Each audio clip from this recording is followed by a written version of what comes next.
খুলনার দাকপে ভূমিদস্যু দখলবাজ সন্ত্রাসী বাহিনী ও হিন্দু সম্প্রদায়ের জমি দখলকারী মোস্তফা গাইন ও মালেক গাইন গংদের বিরুদ্ধে মানববন্ধন ও প্রতিবাদ সমাবেশ করেছে ৬ নং কামারখোলা ইউনিয়নের এলাকাবাসী।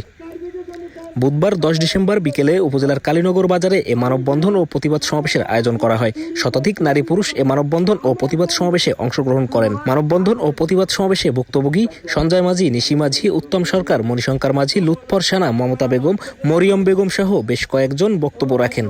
এ সময় বক্তারা বলেন, দীর্ঘদিন ধরে অভিযুক্তরা জাল জালিয়াতির মাধ্যমে এলাকায় অন্যের জমিজমা দখল সহ বিভিন্ন সন্ত্রাসী কর্মকাণ্ড করে আসছে। অভিযুক্ত গংদের এসব কর্মকাণ্ডের প্রতিবাদে মানববন্ধনের মাধ্যমে প্রশাসনের হস্তক্ষেপ কামনা করেন উপস্থিত এলাকাবাসী।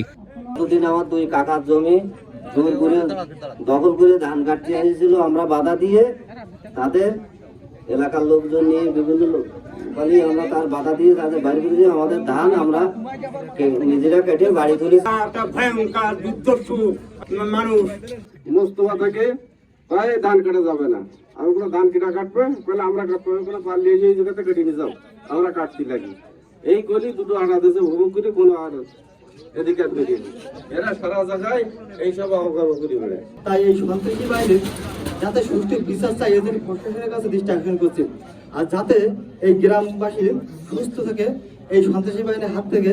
জমির ধান আমি কাটি, আমার ভাই চাচারা মালেক গাইন, খালেক গাইন, জালাল গাইন, বাপ মোস্তফা গাইন যেই ধান কেটে নিয়ে আসে। আমার স্বামীর মারধর করে, আমার দেওয়ারের মাথা ফাটাই দেয়, আমারে মারে, মারি নাড় গোছের সাথে বেঁধে থই ওই ধান কেটে বাড়ি নিয়ে আসে। আমার বাপ লিড দেয়। আমি চাই সুস্থ বিচার, মানসিক জন্য ক্ষতি না করে। এদের নির্যাতনে আমরা মুক্তি চাই। এ বিষয়ে অভিযুক্ত মোস্তফা গাইন জানান, আমরা এমন কোনো কর্মকাণ্ডের সাথে জড়িত নয়। আমাদের বিরুদ্ধে আনা সকল অভিযোগ মিথ্যা। একটি পক্ষ জমিজমা সংক্রান্ত বিরোধের জেরে আমাদের মান সম্মান ক্ষুণ্ণ করার চেষ্টা করছে। আমাদের বিরুদ্ধে মানববন্ধন করা হয়েছে, এটা হলো মিথ্যা। আমাদের এই অভিযোগ দিলে হবে না। আমরা এই চেয়ারম্যান বিচার করছে, তাদের ওপরে যাইতে বলছে, ওপরে না যেয়ে তারা এই ইচ্ছা মতো এই ভূমিদস্যু করে এই ধান পান কাটিয়ে নিয়েছে।